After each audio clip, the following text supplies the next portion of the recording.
So in the recent past, we have seen cities like Chennai, Bangalore, Hyderabad, Mumbai, Pune, Delhi, they were victims of urban floods.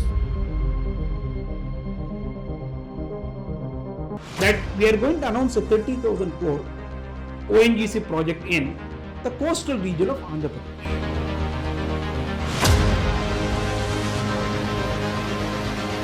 What are the significant changes which were brought in the Indian Constitution to make the states much more financially sound? So what is this concept of equity versus efficiency? Yeah. How does it impact the relations among the several states? Dear aspirants, welcome to EduTalk series of Amigos IAS Academy. This is Dr. Harinath Reddy, faculty at Amigos IAS Academy. As part of EduTalk series, today we are going to discuss in detail about the report of the 16th Finance Commission of India. So we have with us Govind sir, who is an experienced economy faculty, a well-read and a well-informed person on economic issues. Welcome sir. Thank you for being part of this Good evening, program. Harnath. Good evening, sir. Sir, we all know that the Constitution of India is a federal constitution.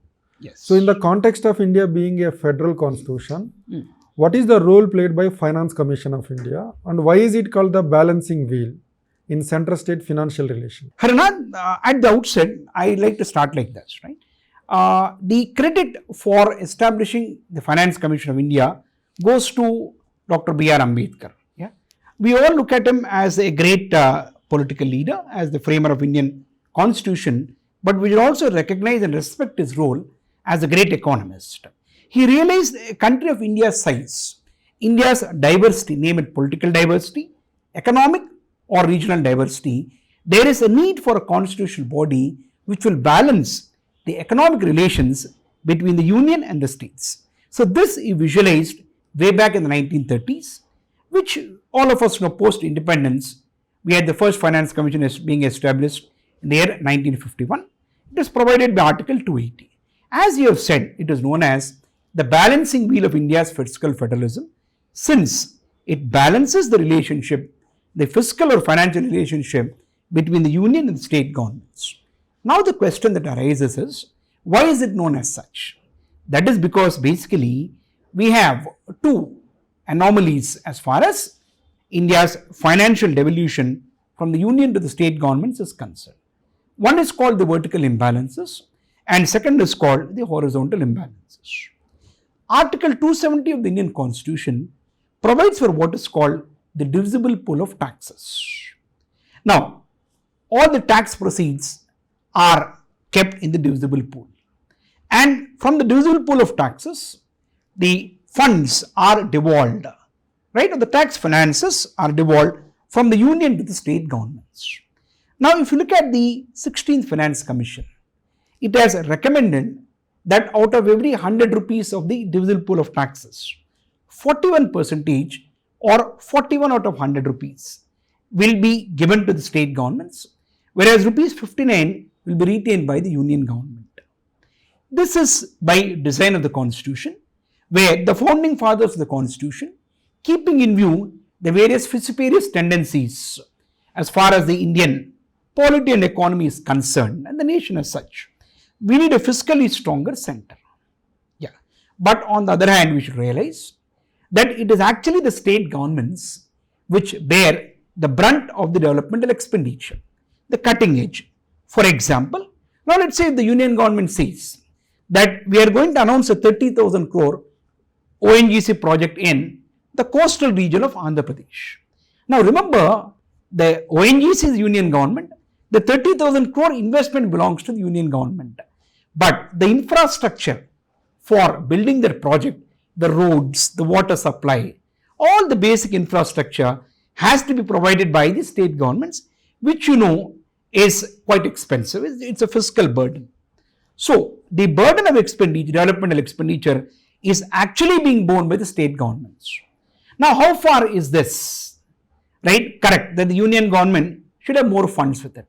So we call it as a vertical imbalance or a vertical anomaly as far as India's fiscal federalism is concerned. Then we have got what is called horizontal imbalances. Now, we said 41 rupees is being devolved to the state governments.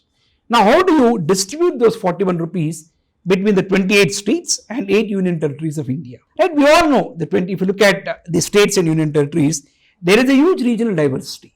If you can divide India into 5 parts on the map of it, we've got southern India, right, the western part of India, the central part of India, northern India, take northeast and eastern part of India, 5 or 6 constituents. Now we all know that the southern and the western part of India, the southern part consisting of 5 states, the Telugu states of AP and Telangana, Karnataka, Kerala and Tamil Nadu, western part consisting of Gujarat and Maharashtra, are relatively more developed and more progressive. They also have the pioneering advantage, are more progressive when compared to the southern states across all social indicators, economic and demographic indicators. Now, to establish what is called regional equity or reduce regional imbalances, more funds as part of the horizontal devolution formula, right, is given to the lesser developed states. So, more weightage is being given to the equity criteria as far as the horizontal devolution is concerned, with lesser weightage being given to the efficiency criteria. So, this has actually sparked a debate, a constitutional debate, a fiscal debate, a challenge between the more developed part of India, the southern and western parts, and the lesser developed other regions of India. So, to correct these imbalances, right, there is a need for a constitutional body called the Finance Commission, which does the role of balancing the fiscal federal relations, hence known as the balancing wheel of India's fiscal federalism. Sir, the next dimension of the report of the 16th Finance Commission of India, it's related to vertical devolution. Yeah. So, sir, when it comes to vertical devolution, in the last more than 75 years, what are the significant changes which were brought in the Indian Constitution to make the states much more financially sound compared to the period in the beginning of the implementation of the Indian Constitution? Sure, Harnath Garu, right? If you look at the first Finance Commission 1951, and today it is 2026, so we've traveled a long way as a country. It's been our 80-year-old journey, right? The first Finance Commission 1951 and the latest 16th. So it's 75 years of Finance Commission journey. Now, if you look at the principal changes, especially post-economic reforms in 1991, noticeably from the year 2000, in the year 2000, we amended the Constitution, the 80th Constitutional Amendment Act of 2000, which actually gave rise to what is called the ADS, Alternative Scheme of Devolution. Now, according to this, earlier, not all the union taxes were included as part of the divisible pool. Now, including the corporate taxes, they are all now part of the divisible pool of taxes. Now, what has this done? These, especially the corporate taxes, which are more elastic in nature and which have got higher tax buoyancy, now being part of the divisible pool, the states will get more due as part of the, or more share as part of the divisible pool in absolute numbers. That's one. And even the percentage also has seen noticeable change. The 11th Finance Commission, the divisible pool, the vertical devolution percentage was 29.5%. 12th Finance Commission increased to 30.5%. Then 13th Finance Commission increased it to 32%. Then we saw a quantum leap, big leap. 14th Finance Commission, it stood at 42%. 15th Finance Commission came down to 41%. That is because of the post-COVID adjustment that we had to make. So, if you look at these changes, these are the principal changes which you observed as part of the vertical devolution regarding the Finance Commission. So, you mean to say that there was a significant increase to all the 28 states in the divisible pool of taxes, Yes. which is a very, very positive development Sure. in the center-state financial relations.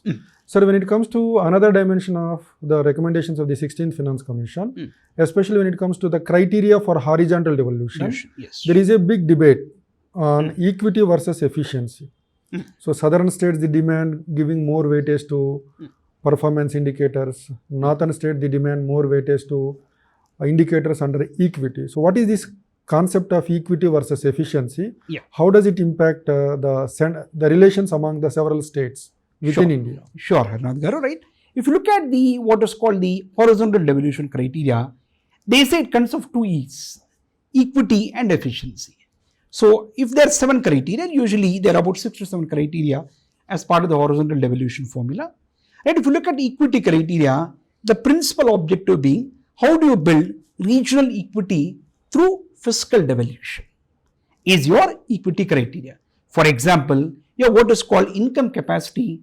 Under equity criteria, talk 1, income capacity distance or fiscal capacity distance. That is, what is fiscal capacity? The financial capacity of a state to generate revenues. How strong is it fiscally? Now you all know not all states are fiscally strong, right? So if you look at, let's say, a state called X, where let's say the per capita income is 1000 rupees for say, let's say, right? Now what is fiscal capacity distance? The state which is at the farthest, which is at a very far distance, right? The most far distance from the richest state, right? Yeah. Now this is called equity criteria, fiscal capacity distance or income capacity distance. See the financial capacity, the development capacity of a state, which is naturally linked to its resources or revenues, financial resources. Then we have what is called population criteria, right? Is it a state like Uttar Pradesh, it's got a huge population, right? Then you have got the other part of India where the population is very less. So population criteria. Then you have got area criteria, something like Maharashtra, which is huge. Rajasthan, right, which we say is part of the Bimaru states. Bihar, Madhya Pradesh, Rajasthan and UP, big states, right? So they've got huge population, huge area and, right, their fiscal capacity is less, right, to develop on their own, right, and not enough resource available for human resource development and general socio-economic development. So then we have got another criteria called the forest cover, which is a combination of equity and efficiency criteria. Then we have got what is called efficiency criteria, that is, right, how efficient is a state in terms of its socio-economic development, right? And if you look at efficiency and its effort towards building what is called fiscal discipline is efficiency criteria. So you've got tax effort or tax discipline or fiscal discipline, yeah. Then you've got demographic performance, right? And in the 16th Finance Commission, we've introduced a new criteria in efficiency called contribution to GDP. Let's say how a state is able to contribute to the national GDP. For example, a progressive state like where we belong to, the Telangana state, contributes to almost 4.5% of India's GDP or growth momentum. So you got about 4 criteria which are equity and 3 criteria which are come under efficiency. Now if you look at your 15th Finance Commission and 16th, basically the 15th Finance Commission, the weightage given to fiscal capacity distance is 45%. Population is about 17.5% and area is about 10%. Calculate if you add all the 3 equity criteria, it comes to 70%, 2/3. So compared to the efficiency criteria, more weightage is being given to the equity criteria, which actually is also a bone of contention, or let's say an area of controversy or conflict or concern, right, for the states of India, where the southern and western states which are more developed have raised their concern. Are they being punished for being efficient? Are the other states, the northern part and the eastern part of India, are they being rewarded for non-performance? True, sir. Right? Very So true. this is a huge controversy, right? A developmental controversy, right? Sir, when it comes to the other dimension of the report of the 16th Finance Commission, especially cesses and surcharges. So it was said that in 2014-15, the cesses accounted for 11% roughly Yes, of the yes, gross sir. tax revenue. Yes. And over a period of time, now it is around 20 to 26% Sure. is the share of the revenue through cesses and surcharges in the gross tax revenue, which Yes. means the union government is increasing its revenue through cesses and surcharges where the states don't have a share. Yes. So now the states are complaining that we are losing. Yes. So the states are demanding for a share in the revenue through cesses and surcharges. So is that possible, sir? Can the center give a share in cess and surcharge? What does the constitution speak about this? So if you look at the Constitution of India, Article 270 and 271, right, does not provide for any kind of sharing of cess and surcharge. Right? It does not become part of the divisible pool of taxes which is being provided by Article 270 to a great extent. So the states do not have any share in the cess and surcharge. They have constantly, especially since 2014, when the NDA 2 government has come to power, right, we have seen that the share of cess and surcharge in the gross tax revenue has significantly increased. Let's say something like your cess on your energy products, the coal cess, the clean energy cess, the Krishi Kalyan cess. Earlier we had what is called the Swachh Bharat Abhiyan cess, right? Health and infrastructure. Health and infrastructure cess, very good, right? Education cess, right? They do not states do not have any share in it. But in fact, the share of cess and such has increased in the gross tax revenue. Now the controversy is, now is this a deliberate strategy by the union government so that the states are denied their share and a greater what they call revenue being available to the union government, which they say serves for strategic purposes. So this again is a very bone of contention, and a developmental debate between the union and the state governments. In fact, now we can look at it as a fiscal federal dispute also, which is quite alive. Yeah, Dr. Harinath, since we've discussed regarding the vertical and horizontal devolution, now we all know that we've just discussed that horizontal devolution and the criteria become a bone of contention, a controversial area. Now, could you highlight on the changes in the horizontal devolution formula which has actually increased the debate, increased the intensity of the debate between the union and the state governments as well as, let's say, between state governments? Sir, so could you highlight that? Sir, this is the most important part in the report of the 16th Finance Commission. Yeah. So if you see the questions which have come in the prelims UPSC and also in the mains exam, this is the area where good number of questions have come. So what are the changes in the criteria for horizontal devolution by the present Finance Commission compared to the predecessor? So if you take the 16th Finance Commission, it has come up with a new criteria called contribution to GDP. So this is the criteria which was taken up for the first time. It was given a weightage of 10%. This was not the criteria under the earlier 15th Finance Commission. Similarly, tax effort, which has a weightage of 2.5% under the 15th Finance Commission, was dropped by the 16th Finance Commission. So these are two big changes. In addition to that, if you take the equity criteria, which you have well explained, income distance was given a weightage of 45% by the 15th Finance Commission. So this was reduced to 42.5% by the 16th Finance Commission. Similarly, 2011 population census, weightage for this under the 15th Finance Commission was 15%. It was increased to 17.5% under the 16th Finance Commission. Similarly, when it comes to area, the 15th Finance Commission has given a weightage of 15%, that was brought down to 10%. And then demographic performance under the 15th, it had a weightage of 12.5, that was reduced to 10% under the 16th Finance Commission. And the forest area, the weightage was similar both under the 15th and the 16th Finance Commission. So I think this is the most important part of the report of the 16th Finance Commission, where you may get a question both in the prelims and in the mains exam. So they need to remember these facts and they have to add the analytical part or the conceptual part which I have earlier explained when they write the answers in the mains exam. So Dr. Harinath has brilliantly explained the shifts in the horizontal devolution formula. Yeah.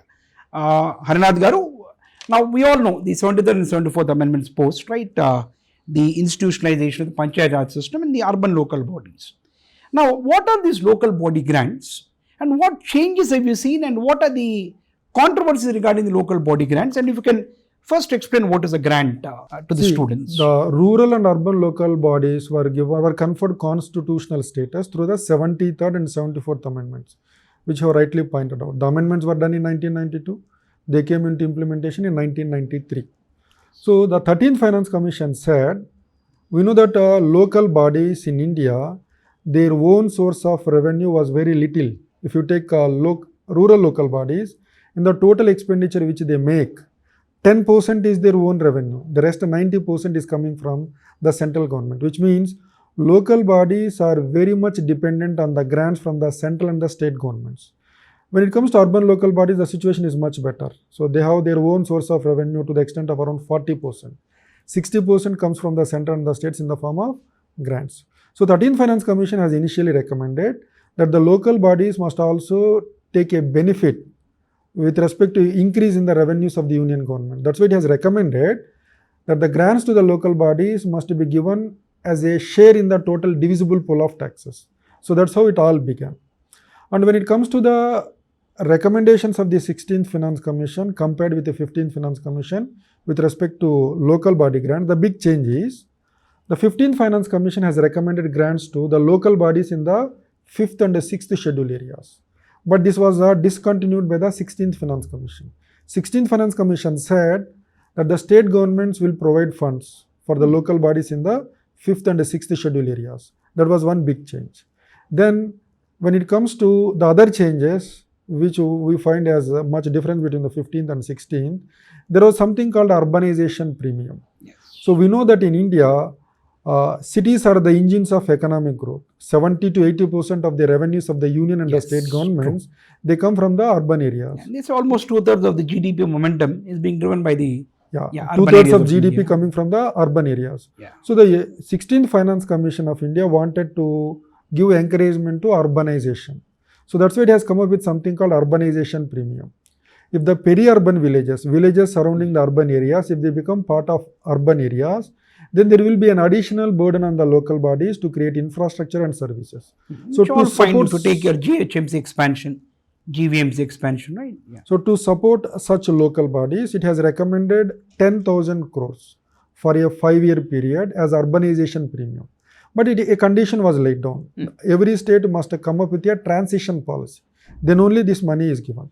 So rupees 10,000 crores for 5 years from 2026-27 to 2030-31 is recommended. And this is something which is absent under the 15th Finance Commission. In addition to this, we all know that in the context of climate change and global warming, urban flooding has become much more frequent. So in the recent past, we have seen cities like Chennai, Bangalore, Hyderabad, Mumbai, Pune, Delhi, they were victims of urban floods. True. So we need to create an increase in the capacity of the drainage system in these urban areas. Exactly. Otherwise, managing the wastewater becomes a big challenge. And we have witnessed this in the recent past. So that's why 16th Finance Commission has recommended a special infrastructure component for select urban local bodies. This is only for urban local bodies, not for all urban local bodies. For cities with a population of less than 40 lakhs and more than 10 lakh population, in every state, 2 such cities were identified, only 2 were given funding. So the total money which was given under this component, it is 56,100 crores for a period of 5 years. This is primarily to deal with urban flooding, increasing the drainage capacity and increasing the capacity to manage the wastewater. Even this is not present under the report of the 15th Finance Commission. And then when it comes to the general recommendations relating to local bodies, one more change is the total grant which was recommended to the local bodies for 5-year period, it is 7,91,493 crores.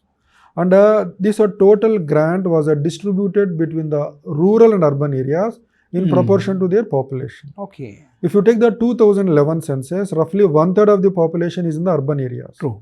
But that was in 2011, but we are in 2026. Almost 15 years have gone by. Yes. So now 16th FC feels that the present share of urban population would be roughly around 40%. Yes. Right. So this is 7,91,493 crores. It will be distributed between the rural and urban areas in the ratio of 60:40. Okay. 60% goes to rural areas, 40% goes to urban areas. Then this total local body grant is again divided into 2 categories. Basic grant, performance grant. Basic grant 80%, performance grant 20%. And if any local body has to become eligible to get the basic grant, there are conditions laid down. 2 conditions are laid down. This is very important. The first condition is such a local body, for example, if they are asking a local body grant in the year 2026-27, for the previous year, 25-26, they should have provisional accounts. For 24-25, they should provide audited accounts. If they provide these things, then only they will get the basic grant. Otherwise, no basic grant. That's one first condition. Second condition, every state must establish a state finance commission and must act on the recommendations of the state finance commission. If these 2 conditions are met, they get the basic grant. Otherwise, they will not get the basic grant. When it comes to performance grant, the local bodies will get a performance grant provided compared to the previous year, they should show an increase in their own source of revenue. Correct. That's one important recommendation. Good. Then when it comes to how this local body grant is given among all the 28 states, if it is rural areas, they have come up with a formula.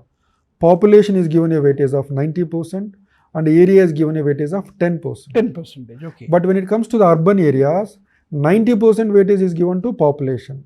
10% weightage is given not to area, but it is given to the own source of revenue. So these are the important things with respect to local body grants.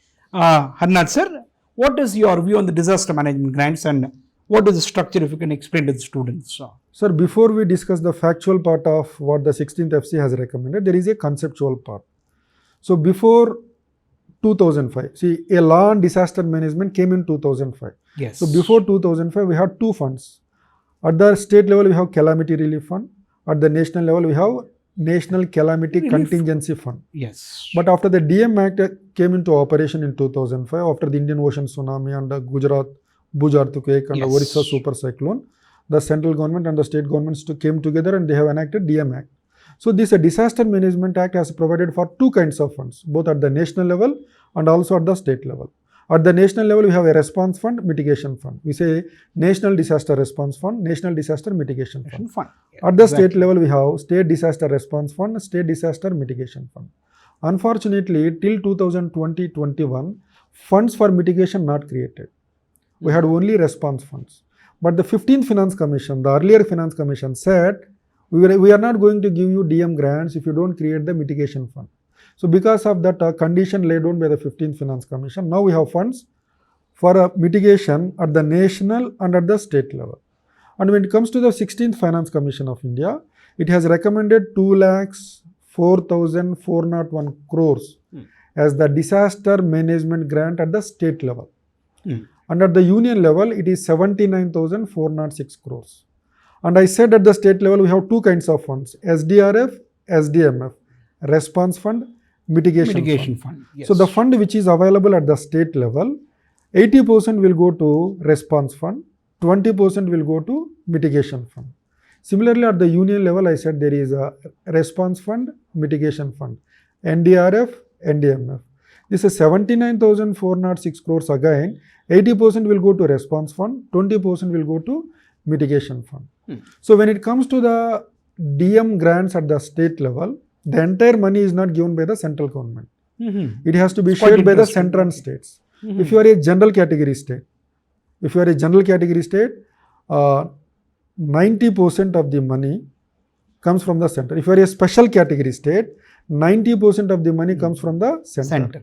10% is contributed by the state government. But if you are a general category state, 75% the central government will give. The rest 25% the concerned state has to generate. Contribute. So this is one part of the recommendations of the 16th Finance Commission with respect to disaster management grants. The other dimension is, in the context of climate change and global warming, 16th Finance Commission has identified certain disasters which are not part of the notified list of disasters at the national level.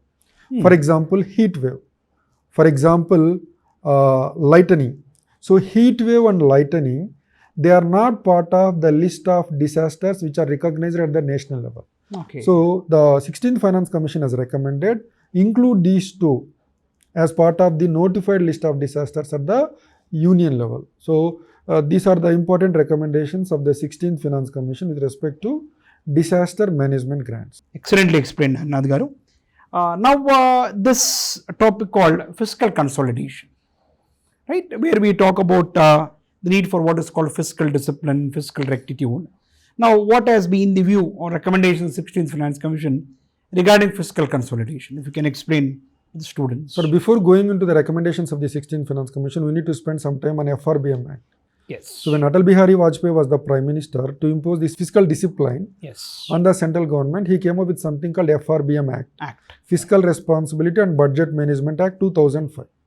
Later on in 2007, several states have come up with similar laws at the state level. FRBM Act 2002 originally, then 3 2002 it took shape, then FRBM Act 2003. It was enacted in 2003. Yes. Sir, it was later on amended in 2018. There was a committee called NK Singh Committee to review the FRBM legislation. Who in fact is the chairman of the 15th Finance Commission. Yes, sir, exactly. So on the recommendations of NK Singh FRBM Review Committee, FRBM Act was amended in 2018. It says that for the general government, central and states together, the total public debt as percentage of GDP, it should be 60%. Yes. For the center, 40%. For all the states together, 20%. 20%. So given this context, the same person encasing, he said, freebies are a passport to financial disaster.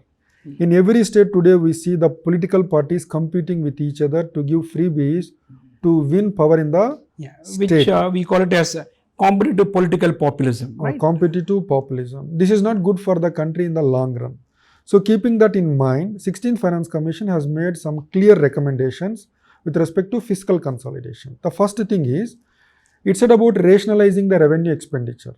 And that's the reason why 16th Finance Commission has discontinued giving revenue deficit grants. Okay. So 16th Finance Commission is of the view that if we continue to give you revenue deficit grants, you will have no incentive to rationalize the revenue expenditure, Yes. and you continue to remain fiscally indisciplined. Yes. So to encourage you to rationalize revenue expenditure, we want to discontinue giving revenue deficit grants. That's one important recommendation. Okay.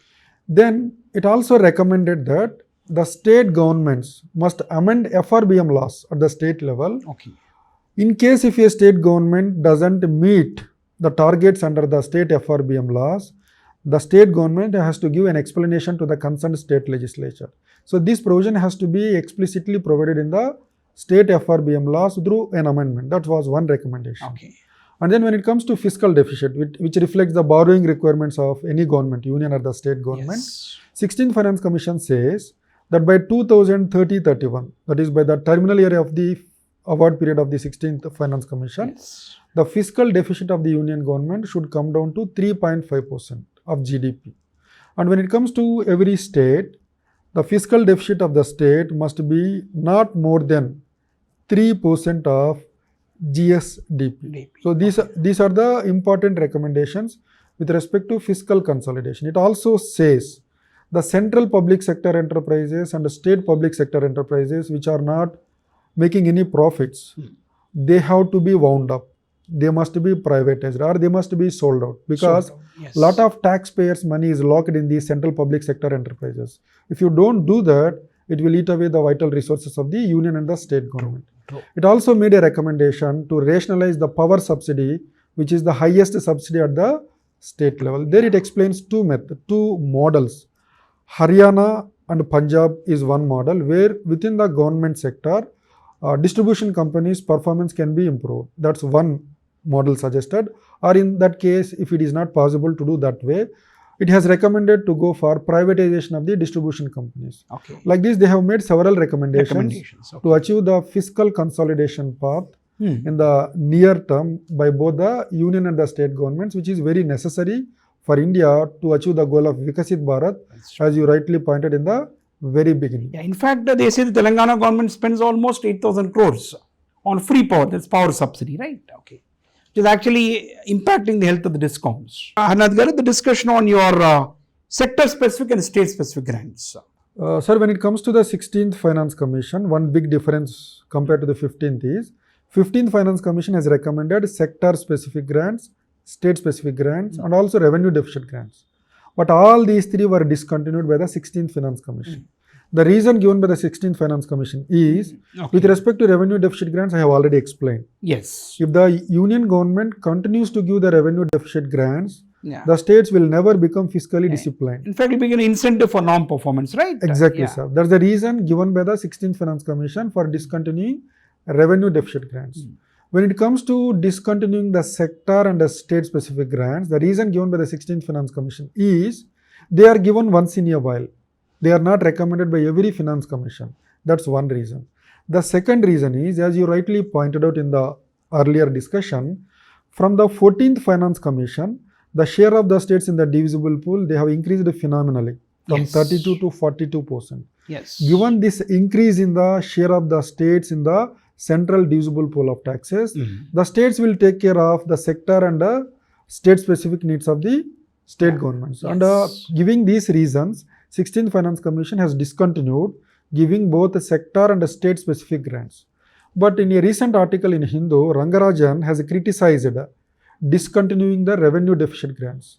So he says, if you compare with the 15th Finance Commission, Under the 16th Finance Commission, the bigger states, which are poorer states like Uttar Pradesh, Bihar, Rajasthan, they have suffered in terms of a share in the divisible pool under the 16th Finance Commission compared to the 15th Finance Commission. Agree. So Rangarajan feels that revenue deficit grants under Article 275 is an important tool for equalization at the state level.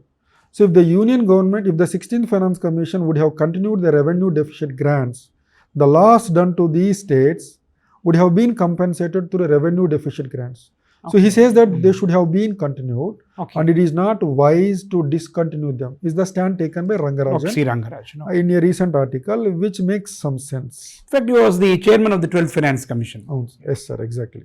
Good, very good. And coming to the last part of discussion, Dr. Harinath, we talk about what is called the off-budget borrowings, right? We usually borrowings of the union as well as state governments, which do not feature as part of the budget. Yes, sir. True, sir. Now, why is this an area of concern? And what is the view of the 16th Finance Commission? Sir, as rightly pointed out earlier, for macroeconomic stability in the long run, so it's very necessary for the center and the states to be very fiscally responsible. True. So many states, and at the state level, the state utilities, they borrow from the market. The state government also, right? provides the guarantee for those debts. And it is the state government which pays for those interests also. Yes. But many state governments, they don't show these borrowings in the budget. Right. So this will create the problem of fiscal indiscipline among the states.